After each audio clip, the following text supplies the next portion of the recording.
You've done it, man. Well done. Thank you. A bit of a soft one. What's it like having that that trophy in front of you right now? What does it feel like? Yeah, I think really in probably a couple of days it'll really settle. I liked how I was introduced there by Spogazi. That sounded quite nice. But yeah, it's the word that comes to mind is special. Special for this group. Special for myself, for the country. I'm not a big rugby fan, but I watch the rugby guys, and I think the biggest thing I admire about them is with their success, how they've kind of gone about and embraced what being South African actually means. South Africa, we're unique in a lot of ways. Our present and future is shaped by our past. And I think the way that they've gone about it to capture the hearts of everyone, has really made us love them. And I think us within the cricket, that's something that we've spoken about, to really do something special. So, that word special, I keep using it. I think for the country as a chance for us to rejoice in something, for us to kind of forget about our issues and really come together. And I think for the group of players, there were a lot of doubters as to the route that we took to get to this point. I do think the way that we've played would have wiped all of that out. But yeah, special at the moment seems to be the word. Temba, we've all been, I think, well, most of us here have been in situations with you like this where the theme is hope or belief or we can do it and all of these things. But we're here today to talk about an achievement. How does that change things? Yeah, as players, I think of the senior players, myself, Aiden, who was just here, KG, Kesh. This is what connects us. This is what we've always wanted to do. We recognize that the sun shines on us, and we have the responsibility of doing something that has never been done before. So I heard it's 26 or 27 years, something like that. So to be a part of that history is massive in a lot of ways, and we hope that this is the start of something. There could be more. There could be more trophies. So, yeah, I think it's massive. It's massive trophy. Yeah. Temba, just the last few moments of that game, as you guys got closer, the camera kept panning into the dressing room. You just sat with your hand over your face, especially after Kyle Verena attempted the ram. Can you just take us through those moments? It didn't look like you smiled till the winning run was scored. Yeah, it was emotional. I think this time at least I managed to watch the runs. Unlike the last time, quite tense as well. I think as much as, even when we got it to 10 runs, you almost wanted to still keep it on that edge that anything can happen. The belief was obviously there, but it was hard to kind of accept the fact that we close to doing something that's never been done before. And Kyle Verena made it quite dramatic there at the end. Betting him showed a bit more calmness. And yeah, I think when he scored the runs, I kind of had my head in my hands. I guess just trying to embrace and acknowledge what we've just done. I think in that moment, kind of thought of, the experiences that I've had in the last couple of years. It hasn't been easy. It's not easy being captain of South Africa, and all the sacrifices, all the disappointment at that moment really feels worth it. When you're going through it all, giving up is always an option. It's always there. It's always there at the back of your mind, but something kind of wills you on. And I think for me it was that moment there. To be recognized more than just a black African cricketer, but to be seen as someone who's done something that the country has wanted. So I think that's something that I'll definitely walk around with my chest out. And again, I can hope that it continues to inspire our country. Temba, last night Ashwell was telling us about the decision you made to continue batting, and Aiden insisting basically that you were there with him. Can you tell us about the hamstring? What was the experience of batting with that like? How did it feel? And what made you want to go out there and just, want to get the job done? I didn't want to think of another option, to be honest. I didn't want to consider myself not being there with Aiden during that moment. It was a key moment within the game. Yes, I wasn't at 100% fitness, but I felt that I was good enough to still do the job, at least to support Aiden. It was a tough decision. I mean, I can't not think of the 2023 World Cup, where it was a similar type of incident. But I think, again, it was me just backing my gut. That's what I felt at that point in time. Went against advice from management. But I guess at the end of the day, I was willing to take whatever comes with it. And I think also getting the confidence in a guy like Aiden, who kind of said, look, we need to be there at that point in time. If we can be there till the end of the day, the game is strongly in our favor. So, yeah, it was very much an instinctive call, very much an egotistical call. But I was happy to deal with whatever consequence that came with it. Temba, when you were a little kid in London, did you ever believe that you would be sitting with the ICC World Test Mace as a world champion at Lords? And to double up on that, kids in South Africa now, all over, do they, not just in Langa, but everywhere, do they now look up at Temba and say, this is what we can achieve? I mean, think about those days. I mean, I never pictured myself playing here at Lords. I could only fantasize about it. That's what really was reachable for us. Being captain, that was never a dream of mine. And now to have this opportunity now to be in this position where, you've won the Mace for the country. I don't think you can really write those type of stories. That's for the man above.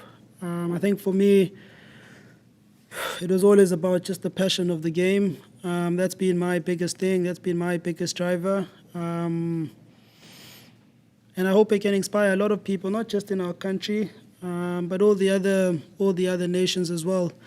I know that a lot of the other nations, the so-called smaller nations, would have been supporting us in our quest.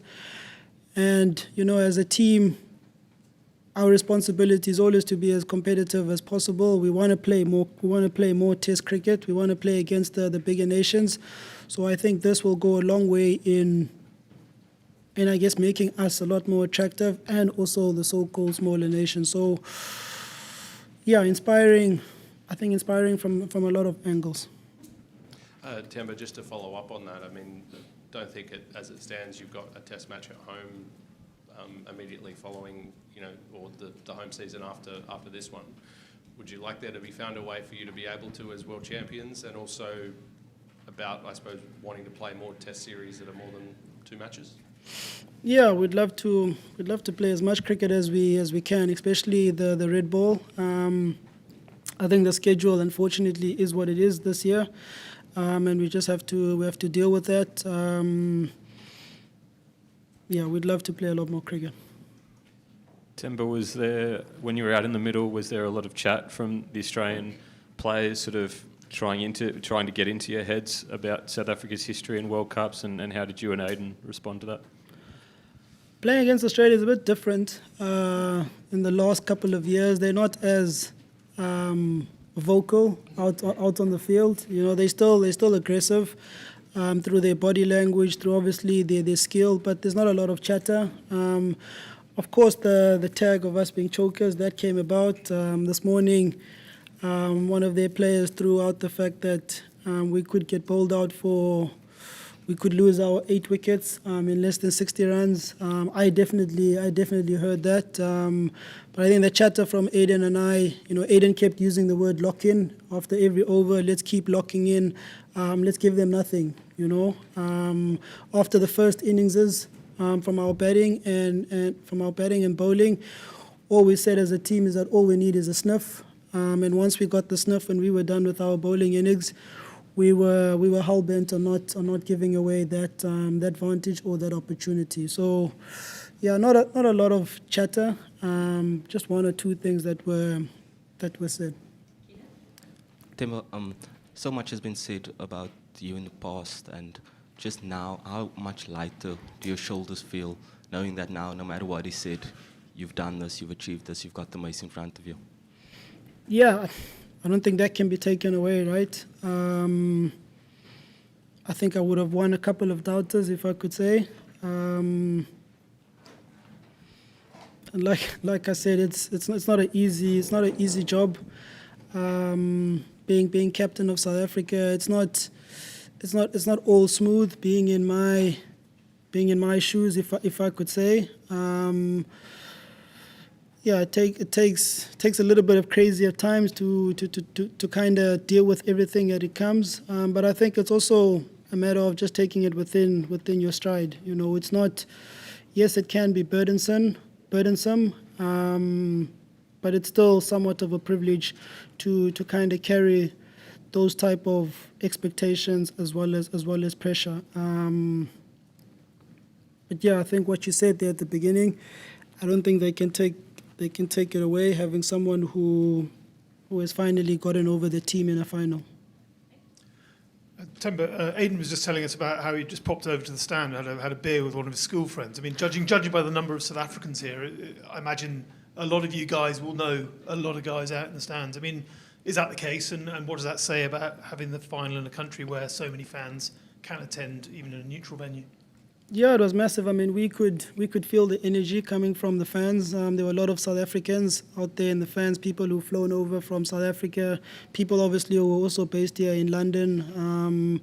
I think I was giving about 10, 15 tickets a day to people, so we all kind of have either relatives or friends who are within the stands. I'm sure later on, depending on what state we are, we'll catch a beer with them. But it's been phenomenal. Playing a final here at Lord's, hearing songs that you're accustomed to back home in South Africa, and then for us to perform the way that we did. I also think if you're a sporting fan, if you're a cricketing fan, you've really gotten your money's worth with the type of cricket that was on show. Both teams it was kind of in favor of the one, then it went to the other. It was a proper entertainment, you know what I mean? The English, Ben Stokes and the way they talk about entertainment, I don't think that was anything short of that. Temba, Shukri said an interesting thing half an hour ago about your leadership. He said you're a very strong captain, but you lead from behind off the field and from in front on the field. Does that describe your leadership style to you? I'm not a person that speaks a lot. I'm not a person that speaks a lot. I try to lead on what I do on the field. So I think our biggest chat coming up against Australia in this game was conviction. Whatever we do, let's just do it with conviction. And at times I played maybe some indifferent shots, you know, but that was me just trying to show conviction in whatever I did. And I'd like to think that rubbed off on certain guys within the team. But yeah, I think leading through a collective, identifying guys within the team, and allowing them to lead within the space, that's something I think that has allowed me to be a lot more successful as a batter.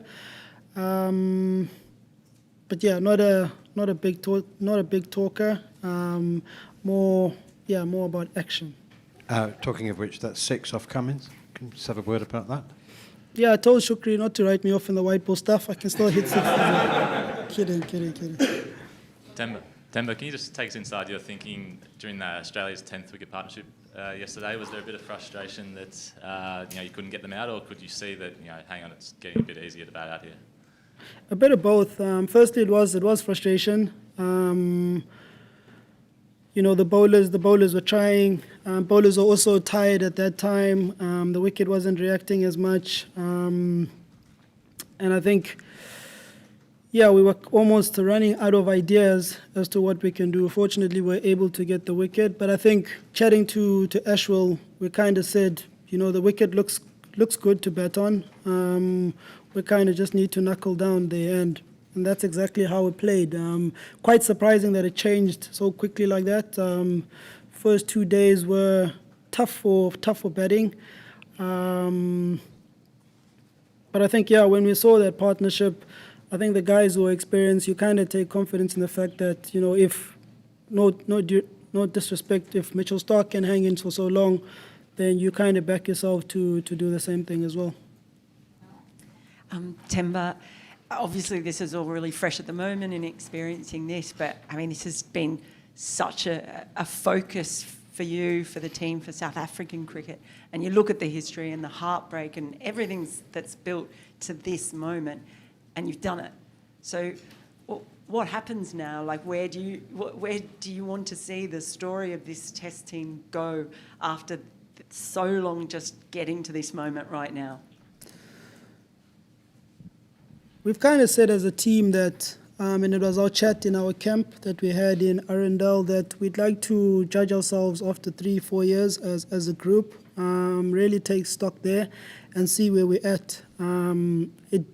It's a lovely thing that we have the Mace as part of that journey. But in terms of us leaving a legacy, we understand that we're not going to leave a legacy behind in 2 years. Yes, we've created history, but as a group, we'd like to emulate, if not do better than what Graham and his team did. So, I mean, they've set the standard. I don't think anyone has reached that standard as of yet. So in 3-4 years' time, as a group, 2027, I'd like us to be in a position where we've been able to go to Pakistan, we've been able to go to India, have victories there, and do a lot more. We've only had 2 years. We've generated a lot of success in that 2 years that we don't look past.